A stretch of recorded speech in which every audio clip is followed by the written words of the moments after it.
What's up, everyone? Jay here, your preferred realtor out in the Tampa area. Yes, that's right. So look here, guys. I am putting together a new podcast interview style where I'm interviewing friends, industry leaders, whether they're in real estate, whether they're mortgage lenders, the title companies, you name it, all around the real estate industry.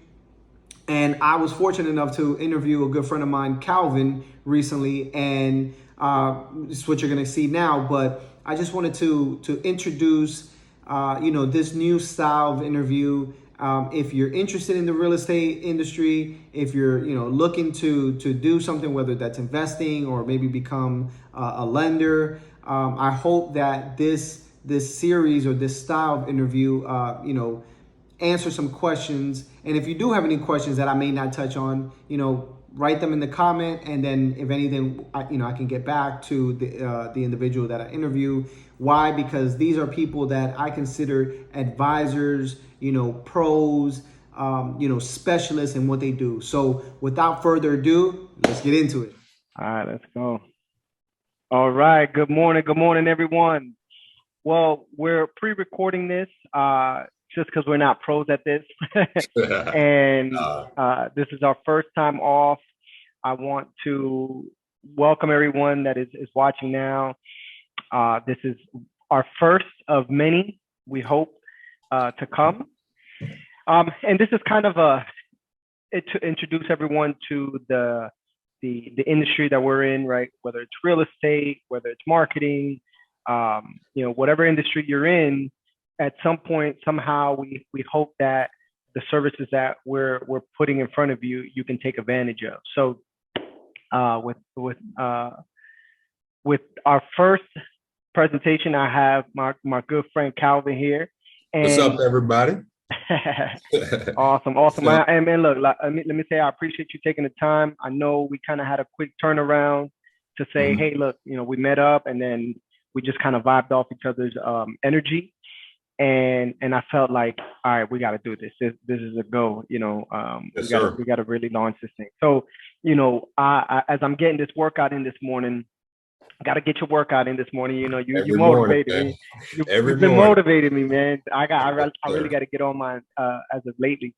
And the one thing that I'm seeing, or has always been a factor for some people, is positioning themselves, right? Or even getting started.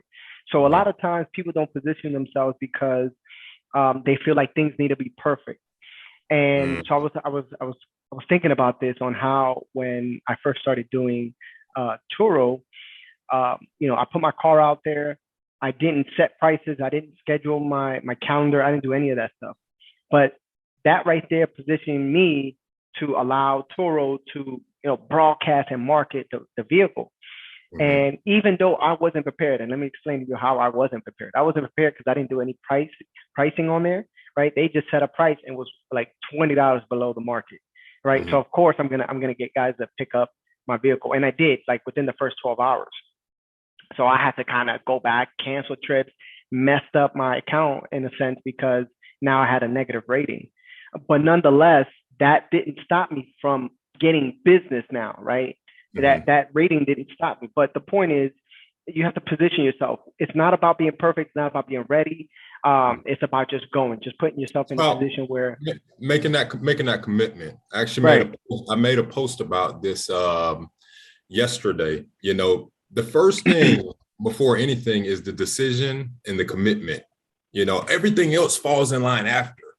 Obviously, we want to know, as humans, as people who want to serve and help other individuals, we want to know all the intricate details, but it's just not possible because there's some things you do not even learn until you're in the field, in action, when the bullets are flying. You're military, man, there's just things you cannot prepare for. Right. But you want that certainty to a certain extent. Yeah. So the first thing first is the commitment. Everything else falls in line. If you make that commitment today, that you're going to do whatever, eventually you'll get to that point where you want to be at. There's going to be a couple hiccups there and a couple learning curves. That just comes with the growth. But if you're just sitting there trying to know everything, you'll never get started. Never. Right on. Never. Right on. So, hey, man, that's a great entrance to your mindset. And so, I want to start off by telling the people who you are. Tell us a little bit about yourself and what you do. Okay. Yeah. My name's Calvin. I own Comfortable Closings. Comfortable Closings is a nationwide mobile notary. Is that clothing? Closings, like real Closings. estate closings. Okay. I own Comfortable Closings, and we're a nationwide mobile notary service. We help title companies, lenders, realtors, pretty much all real estate professionals schedule remote closings around the nation. I've been doing that for about 3 years now. And it's going pretty well for me. Going pretty well. That's awesome, man. But so tell us, how did you hear about this industry of the mobile notary, and how you got started doing it, right? Because you're familiar with it now because you've been doing it for quite some time. But for the person that has no clue what that even entails or what you even do, break it down for us to know, how you got started and how did you learn about the notary business? Okay. Yeah, definitely. I'll give you my backstory. So I was born in Florida, born in Palm Beach, played football my entire life, went up to Florida A&M to play ball. Got up there. I was literally all football. Thought I was going to the NFL, had a chance to go to the NFL, had scouts out there looking at me, all of that and everything. Played 4 years, but in my senior season in the first game, I ended up tearing my Achilles. So, that kind of just shut things down for me. So I ended up graduating, though, got my degree in health, leisure, and fitness. So, which is obviously has nothing to do with real estate. Yeah, nothing in this industry. Yeah. Yeah. So I did that. And I ended up stumbling across real estate wholesaling, which is pretty much you look for distressed property, which is another avenue of real estate. There's so many avenues, but I did real estate wholesaling for a year, which is pretty much you get a distressed property, a property that's pretty beat up. You get it under contract. So under contract just means that you're pretty much saying you're going to buy this property for X amount. Then you have the contract, then you go find an investor and you tell the investor, hey, I'll give you this property for another amount. And then you just make that spread that's in between the middle. So if you get it under contract for 50, you tell the investor, hey, I'll give it to you for 55. And then you just make 5.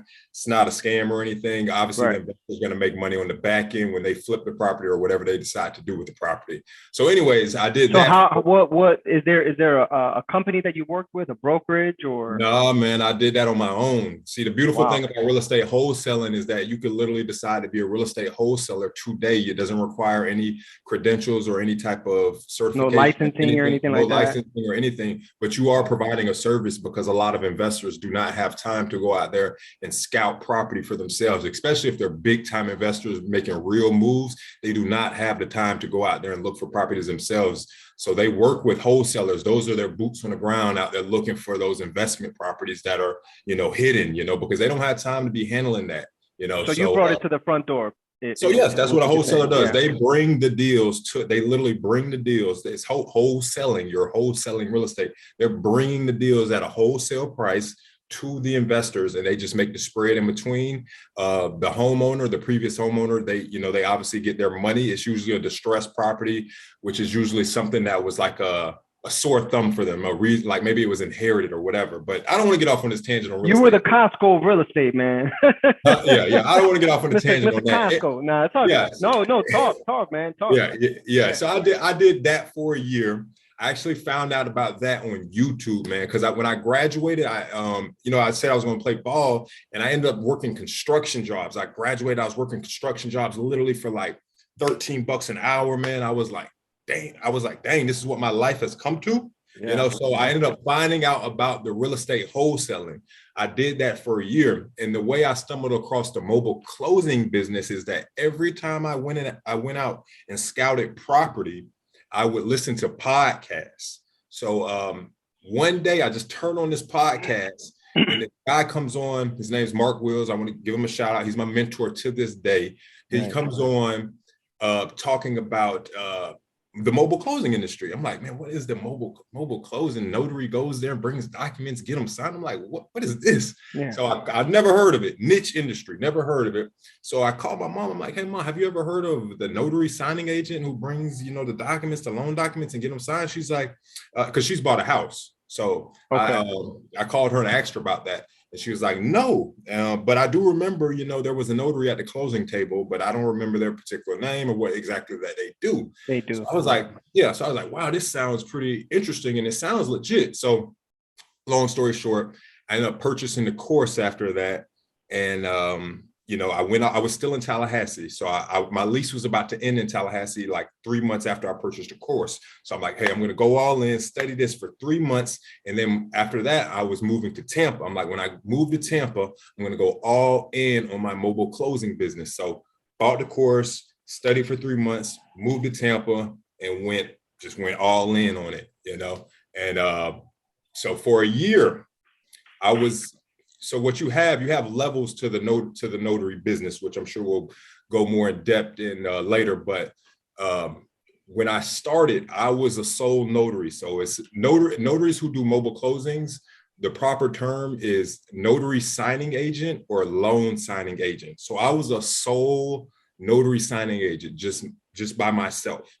And I was getting business from companies that are called signing services, which is what I own now. So a signing service is pretty much the middleman between the title company and the notary, or any real estate professional and the notary. So the signing service, what I own now, is what helps title companies, they help them locate notaries around the nation. So when I started, I was just a notary signing agent, and there were signing services.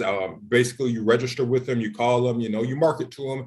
And then if you do a good job for them, they'll give you business. So I signed up with all these different signing services, and I was getting business. And now you signed up for them because you went to their physical facility? No, so most of them are like they're remote, you know, and a lot of the operations are remotely. They don't actually have a brick and mortar. So it was a lot of cold calling and a lot of online emailing and signing up on websites. So I did that. I was working with signing services for a couple months. Like I said, sole notary by myself, no notaries under me. I was banging out about 100 closings a month doing that myself. Wow. And then I was like, hey, you know what? I've learned it. I've learned a lot, because there's a learning curve. Like we just talked about, there's a learning curve. Once you commit, you're going to get a learning curve, because you got to learn the loan documents. Loan documents are like 150-page packages. So you have to learn the loan documents. So once I felt comfortable sitting a closing, I was confident I could come in there like, hey, I know what I was doing. I'm like, okay, it's time for me to cut the middleman out, because obviously the middleman's taking a portion of your fee. So I'm like, okay, I've gotten to the point where I know the documents. I appreciate the signing services. I own a signing service now. I appreciate the signing service, but it's time for me to cut the middleman out and go do this thing on my own. So I started marketing to title companies directly. Wow. Yeah, directly. And now you didn't know this beforehand. You didn't know that there was the middleman in the beginning. Yes, I knew that, but like we just talked about, there's a learning curve. So I was like, hey, and this is what I always talk to new notaries. I always talk to them about this. They're like, hey, Calvin, should I just go right out the gate? Should I go direct, or should I work with the signing services? I'm like, yo, work with the signing services first. And this is coming from a signing service owner. I just want to keep repeating that. You know, I'm not bashing signing services. I own one. But when you come out the gate, you want to work with the signing services first, because that's like a paid internship. You want to get the paid internship. You want to learn the craft. You want to learn what you're doing, okay, before you go and mess with the big dogs, who are the title companies. Right. You know, so I wanted to learn the documents, have confidence at a closing before I went and presented myself to the title companies, you know, because you could happen to stumble across business from a title company without working with signing services. But if you mess that closing up, that's it. They're not working with you anymore. Right. Not working with you anymore. But anyways, like I was saying, so I decided to cut the middleman out. I went directly to the title companies. I was able to build up clientele with the title companies. So there was a curve, and we'll get into it, but there's curves and there's levels to the signing agent business. So first, we're going to start off working with signing services. And then it's gonna be like a mix. You're gonna get direct clients, you're gonna have signing services, and then you're gonna just be to the point like, hey, I want to go fully direct. So I got to that point. I had a mix of signing services, I had a mix of title companies. I'm like, you know what? I'm gonna cut out all the signing services and just work with title companies. So I made that leap. I was like, all right, I'm working only with title companies. I was probably banging out 100 closings a month, only as a solo notary signing agent by myself. I was just working directly with title companies. And now I had enough clientele coming in. I was like, you know what? I want to launch my own signing service. So now I got to the point, it was just me. Like I said, I was like, I want to launch my own signing service. I see that my clients, they need help in different areas because every title company doesn't have a mobile notary service that they work with. So they're trying to locate notaries in California, locate notaries in North Dakota, locate notaries in South Carolina. So I'm like, I want to help them. You know, and there's a profit there for me. Like, why am I missing out on this profit? So I decided, hey, okay, now we're going to go nationwide, you know, so eventually launched the nationwide signing service and launched that in 2021, January 2021. And now we're here in April 2022, a year and 4 months in the game. And we're coming off a record month last month. Very nice. Very nice. Congrats, man. So prior to doing the notary, gotta ask about this because it seems like you got into it and it was like it was go, right? It almost seemed like you knew what to do. But then again, because you had the course that you purchased from Will, he kind of gave you a blueprint, correct? Yes, sir. So within that course, was there a way for you to know how to price, your services, and to find the clients that you needed to be in front of?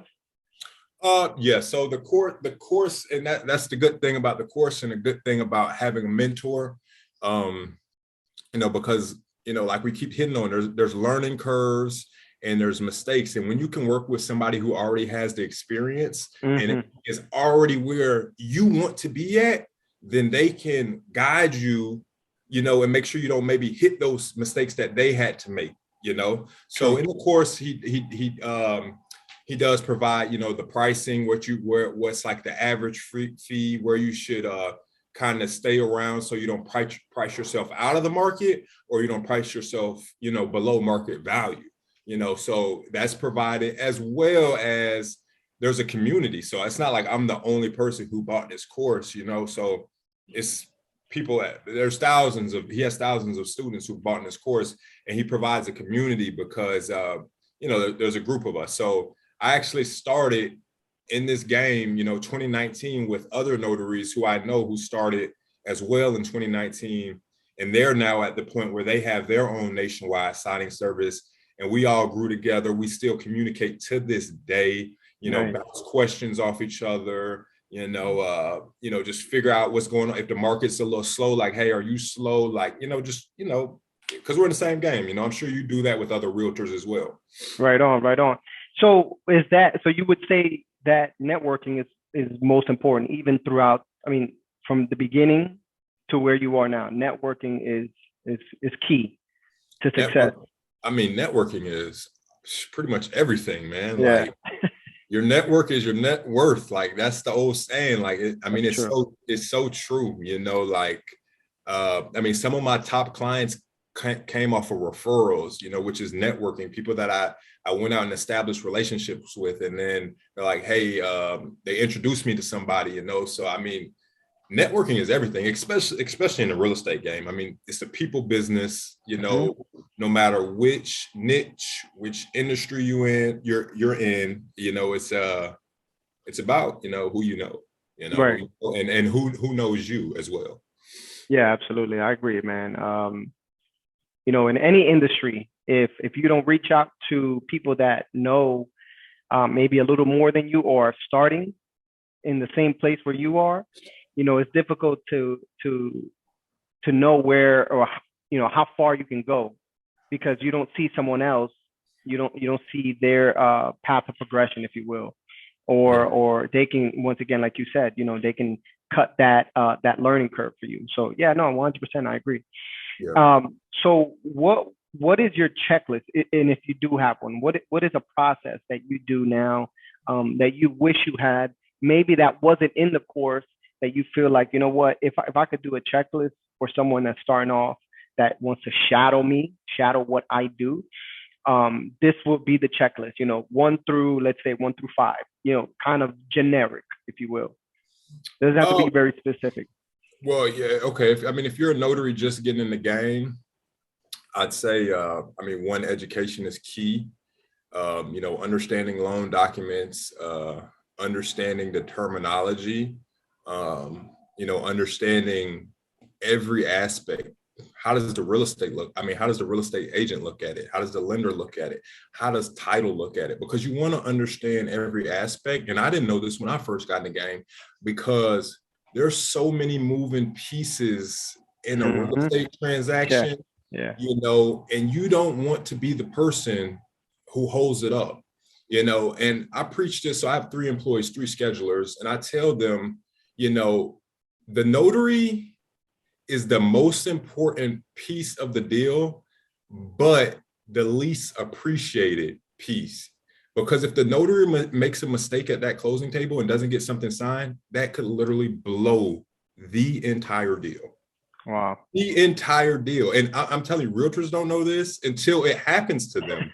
until the notary misses a signature, doesn't get the documents dropped off, none of that. But I say this to say that you want to know all the moving parts, because when you're just starting off, you may be like, hey, I've done my job, I've got everything signed. But if you don't get the documents dropped off in time and the title company doesn't get them the next day, they may not be able to fund the deal. Now the realtor can't get paid, the lender can't get paid, the buyer can't take possession of the home, the seller doesn't get their money, and everybody's looking at the title company like, so there's so many moving pieces that you have to understand why the title company wants the document scanned back as soon as possible, why they have to make the FedEx or UPS cutoff. You just have to understand the why. So education is key. You want to have adamant technology. So you want to have your dual tray printer, because documents need to be printed on legal, letter paper, depending on how the lender sends them over. You want to have a scanner. I would suggest having 2 scanners. I have 2 scanners. I have a scanner in the house, and I have a scanner that I keep in the car, because if you're traveling around doing closings, you want to be able to scan from the table, because some title companies will fund off the scanned executed documents. So if you can just pop those in your scanner right then and there, you're literally above every single notary who doesn't have a scanner for that one sole reason. And you're a mobile notary for that reason. Yeah, exactly. So you should have all those pieces of print. I have a printer in my car. We have 3 printers in the office. We have 2 in the office, 1 in the car. Like I said, I have 2 scanners. So you want to have all the adamant technology, and you just want to, like we just touched on, you want to network your butt off. You never know what a relationship could evolve to. You never know how you may be able to help somebody else, in return, how they may be able to help you, so. True. And go ahead. I'm sorry. Yeah, just those 3 things: education, technology, and networking. Now, because you just touched on something important, I think for me, is that helping people, right? So yes, we're in business to essentially help people, right? To provide a service and help them. But on the other side of that, right, in the fact that you're providing this service, what have you found out to be a perk in being a mobile notary? Aside from maybe a notary that works at a bank, right? Or a notary that doesn't work for self, they work for someone else. Yeah, so when you make that dive into being a notary signing agent, this is something you have to understand, is that you're now a business owner. Whether you're doing it part-time or full-time, you're now a business owner. And the perks of being a business owner is, you do have the privilege of creating your own schedule. Nice. Yeah.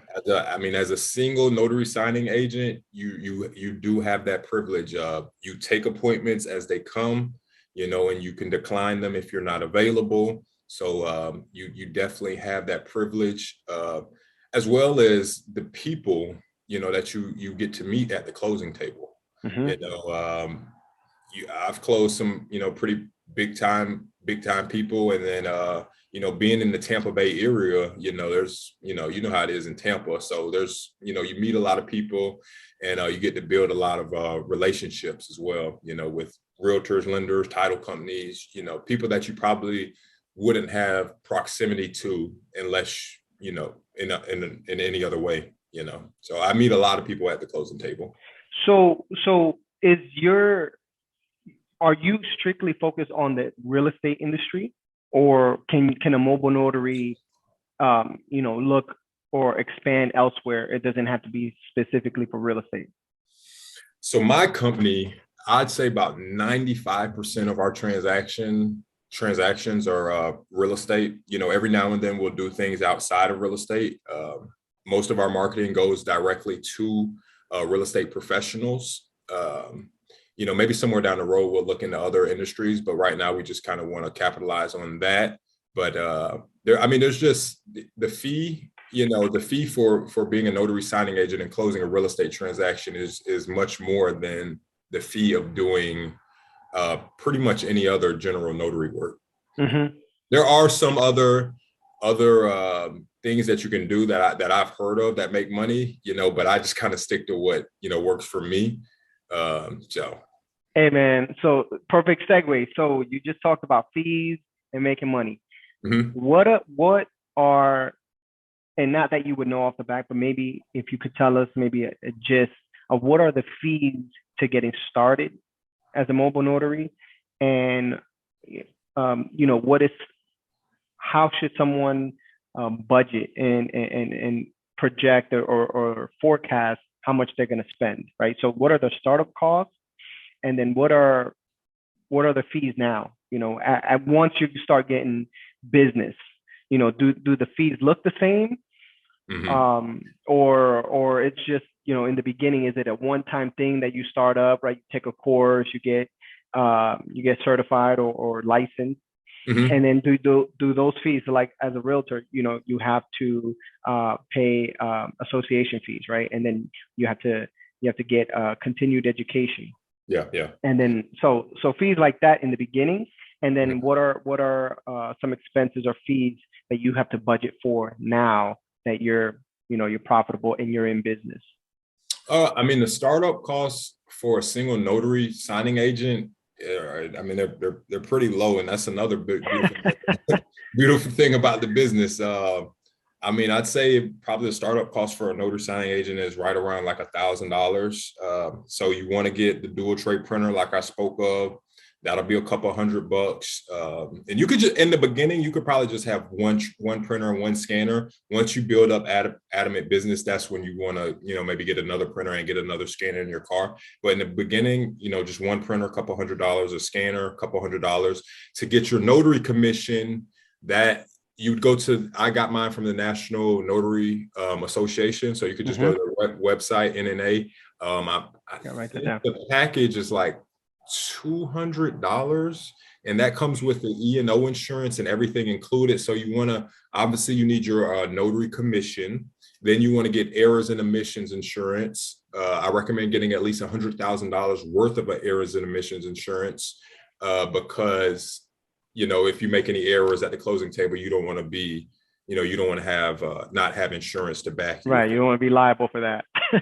Exactly. So yeah, that. All of those purchases are around a couple $100, and then your commission lasts for 4 years, so you won't have to renew until literally 4 years down the road. The errors and omissions you can get yearly. I think there's a 2-year. I think there's like a 3-year. So depending on what you get, you won't have to renew that. And and then paper. You need legal paper, mm-hmm. letter paper, which is not much. Get you a couple reams of that. Get you some toner. And you're probably like, with all of that, you're ready to start up. You're in business. You're in business. Obviously, you need the car, which you should already have. So once you have that, you're ready to rock and roll. You got the printer, you got the scanner, you're good to go. So you're looking at like $1,000 to get in the business, and from there. And then as far as marketing, you honestly, to build up clientele as a notary signing agent, you really don't have to spend anything on marketing. I spend money on marketing, but it's really not a necessity. Like just dropping in, going to networking events, building solid relationships with real estate professionals, like all of that can come from free, using social media, leveraging that, but just dropping in offices and introducing yourself, that doesn't cost any money, but that just takes energy and confidence, Yeah, that's true, man. Yeah. And so with now that you're in the real estate industry, what should people know about the buying, selling, or maybe even investing process that you've learned that maybe someone that is looking to buy, is looking to sell, or maybe wants to become an investor? What is something that you can kind of give advice on that we should know, when we come to the table, or when we're looking for property, or, when we're looking to get into that? What is something that you've learned throughout the process? I mean, granted, you're a notary, but what have you learned in the real estate game about that? I mean, for me, it's just really just understanding all sides of the transaction, just understanding that there is a lot that goes into making a real estate deal happen. A lot of people kind of just know the realtor side, like, okay, I want to buy a home, let me go find a realtor. But just understanding. Some people don't even know that. Exactly. So just really understanding, like, you want to work with a good title company, because that's definitely going to make the closing process a lot more easy and a lot more bearable. You want to have a good lender, and just everything that goes into the real estate transaction, just understanding a little bit about everything, understanding a little bit about title insurance, a little bit about the funding part of it, and obviously a little bit about, what you all do as realtors, and all the legwork that you all have to put in, so if you can understand all those different parts, it'll just make your life so much easier, as opposed to just going out and looking for a home and you don't know any of this stuff. That's true. So question on, when you got started, I meant to ask you this before, but did you start an LLC when you got started? Or did you just kind of, do it sole proprietor, and then as you went, someone kind of schooled you and was like, oh man, like, you're paying too much in taxes? Yeah. I mean, too much in taxes. No, this goes back, to what we spoke about at the beginning with commitment. Yeah. First things first, man, like, my opinion, this is my honest opinion, is like, commit first, make the decision, take action, get out there, get dirty, get your feet wet, and then everything else will fall in line. So I did not start my LLC. The first thing I wanted to do was see, hey, is this even a real business? Can I make money? Can I have revenue? Can I scale the business? And then after I figure out, okay, yeah, this is a legitimate business, I'm like, okay, it's time to go get the LLC. So I probably went like 5 months without an LLC, right. But you had generated income by that point already. Yeah. Oh yeah. I mean, income, clients, I had a real business. So now I feel like once I have the real business, now I should go and get the LLC.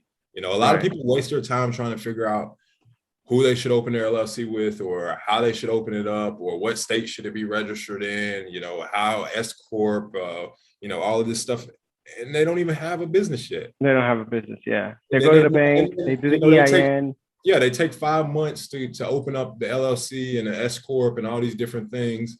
And by the time they've done that, like, all the clients they could have potentially had are already gone. Right. Or they even select the wrong entity structure without even knowing. And then, they kind of have to go a whole year without, or they have to go a whole year with maybe paying more in taxes because they didn't pick the right entity and structure for them. So, no, 100%. I think you got to make, and one thing, you got to make money to pay taxes. So, so like, if you open it up in LLC, you don't have any clients yet, then you won't even have to worry about paying taxes. The first things first for me is to take action, make the decision, make the commitment, go out there, do the business, and then everything else will fall in line. That's true. So it's kind of in line with what I wanted to ask you afterwards, which was, what are two pieces of solid, I mean, I know you kind of gave us a checklist, but two pieces of solid advice that you would give someone, getting started right now, aside from, maybe getting educated or the checklist that you had? What is something maybe that they need to consider out the gate? I would say coming out the gate, the first thing you should focus on is getting known. So this is my first week, before I had done any closings, before anything, I had just moved to Tampa, the location where I decided I want to open up business. The first 2 weeks were merely focusing on getting known. I called over 200 companies in those first 2 weeks, straight cold calls. They didn't know who I was. They didn't know my name. They didn't know anything. So I focused primarily on that, followed up with email from there, and from there I was able to, okay, now I can pinpoint who does business in Tampa, who even does business in my area. So from those 200 companies, okay, we're dropping down about 30% of those companies do business in Tampa, so now I need to follow up with them, and figure out how I can create a relationship with them and trust from them. So I focus primarily just on getting known by them, introducing myself, sending them emails, sending them follow-up emails, just looking for that one opportunity to prove myself to them, so that's the very first thing you should focus on, is getting known. And then number two is just advice. Like, the real estate industry is big, but it's very small at the same time. So you want to keep a solid reputation. You want to be professional, especially the title industry. So my clients are primarily title companies. So a lot of the title companies around Tampa, like the ladies at the office or the fellas at the office, they know the ladies from the other office, or they know the fellas from the other office. They know the realtor here or the lender. They really network. Yeah, so it's a really tight network, so you want to keep your reputation, your face, and your name, as clean as possible. So definitely, just keep that in the back of your head. Like, you don't want to blow a relationship. You don't want to, not do a good job, for whatever reason. You always, want to protect your reputation, because it's such a small world, and you just don't want to get your, be known as the bad notary or whatever. That's true. I think that's solid information for really anyone in any industry. Putting yourself out there for 100%. I see that mostly now, having gone through some buyers, some investors, and that referral, that goes a long way. That referral goes a long way, man. The referral goes, it's automatic validation, and automatic, trust. It's much better than that cold introduction where they don't even know you, but they don't even know you. Yeah. You can get a solid referral, from somebody prominent or somebody, who already has a relationship with this person. Then, they're gonna be like, oh, okay, well, yeah, I'd love to work with Jay. Right in the door. You get in the door. Absolutely. All right, my man. So look, I appreciate you. I appreciate you taking the time to kind of educate everyone out here that's watched. I do have one more question, maybe two more, but keep coming, dog. I'm like, maybe two more. So what is one question that you feel like, I kind of put you on the spot, I know, but what's one question that you feel I should have asked, that you think, this is something that people need to know, whether it's real estate, whether it's notary, or even starting a business, right? So kind of give you a wider span to kind of answer that. And that's not necessarily just notary, but what's a question that you feel like a lot of people ask you often, and then you answer, you're like, what, this is a good question, or I wish I would have asked this question when I first got started. On the spot. The training, you kind of hit every point, because I get a lot of questions about, did I take training? Yeah. You know, my So I asked all the right questions, man. That's good. you asked good questions, man. You know, the marketing, the networking, the Yeah. fee structure. You know, did I have a mentor? Starting, you know, the one question that I get a lot that I actually hit on was that should I go direct first or should I work with a signing service? Okay. That's probably one of the number one. And then how I started my business or should I go direct first are probably the top two questions that I get. The technology, I'm just trying to see, you know, if we really cover, you know, a lot of points. You know, if you all want the actual training that I took, it was loansigningsystem.com. You go to Loan Signing System is a training. You'd go to loansigningsystem.com. Okay, we'll put a link for them. Yeah, we'll put a link. That's the training that I took. And like I said, he's still my mentor to this day. Nice. But I mean, man, we covered a lot. I mean, So I guess I had another not a question, but I want you to touch on this. So Calvin and I are actually friends, right? We meet outside of this. So he told me this story before, and I want you to share this story, kind of a closing way, good way to close this off. This is the story about envisioning a car that you wanted, and what happened there. So this is a good story. I want you to share the story. Oh, you want me to go in depth on that story? Yeah, go. Okay. So yeah, me and Jay were talking about pretty much what you focus on is what you get, right? Right. Yeah. So what you focus on is what you get. So when I started, like I said, I was a solo notary signing agent. I was driving everywhere, you know, to Polk County, to Manatee County, you know, all these crazy spots to do the closings. And a lot of times I'd be out on the road and literally you get emails and you get texts. That's how you get notifications about closing. So like, hey, are you available? So I'm out on the road. I've already got my schedule set for the day. And I'd get a text like, hey, are you available at 2:00 for a closing? I look at my schedule. I'm like, I am available for 2:00. But I'm out on the road, so I don't have a printer, I don't have a scanner, you know, I don't have it. At that point, I didn't have. At that point, yeah, I didn't have any of that stuff in my car. So you didn't have the mobile part yet. Yeah, I didn't have the mobile part yet. So I'm literally losing money, you know. So I'm like, oh man, I'm like, I gotta get a printer in my car, you know. Yeah. And I didn't know how to set a printer up in the car and do all that stuff. So you know, this was something that was, you know, really, you know, getting to me for a couple months. And I was like, man, I gotta get a printer in the car. And I kept thinking about it. And this was like my main focus, like I'm gonna get a printer in the car, you know, and I wanted to get a more economical car too at the time. So literally I go on Facebook one day and somebody was selling their car.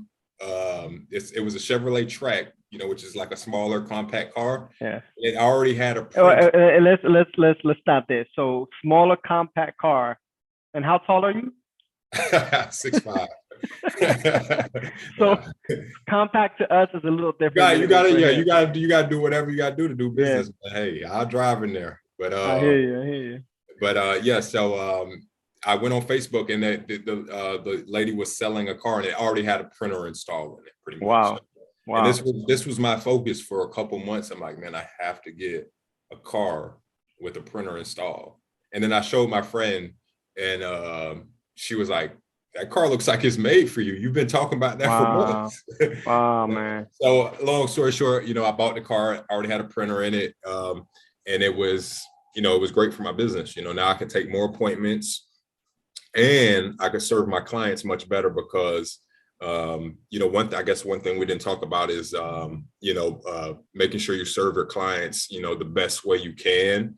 And, you know, making investments into your business as a business owner. So that was an investment that I had to make. You know, I had to go out and purchase that car, you know. So I took a hit, you know, to make more money in the long run and also be of better service to my clients, you know. So I could if loan so sometimes you get to the closing and the loan documents could have a name misspelled. So now everything has to be redrawn and reprinted. If you don't have a printer in your car and you're an hour from, you know, where you print at from your office, then, you know, what are you going to do? Yeah, you know? something that is overlooked, you know, or so simple, I guess, in a sense of having a printer can be overlooked, you know, and that could stop a deal. stop a deal from going down. Yeah. So I mean, your job is to be like a third, fourth, fifth set of eyes for the contract and making sure that everything is in place on how it should be. I mean, yeah, at that point, yeah. So I mean, this happens all the time. You know, we do tons of closings, and loan docs are wrong a lot, honestly. So if you can be that notary who has the printer, in their car, then that'll put you above. And a lot of times, we work with notaries who may not have a printer in their car. So if the loan docs are wrong, the whole closing has to be postponed and rescheduled. Or we have to locate another notary who can make it out there. Like, it's just, so definitely make that investment. Yeah. That's my answer for that previous question you just asked. Yeah. Make an investment in your business. Spend the money now so you can make money later.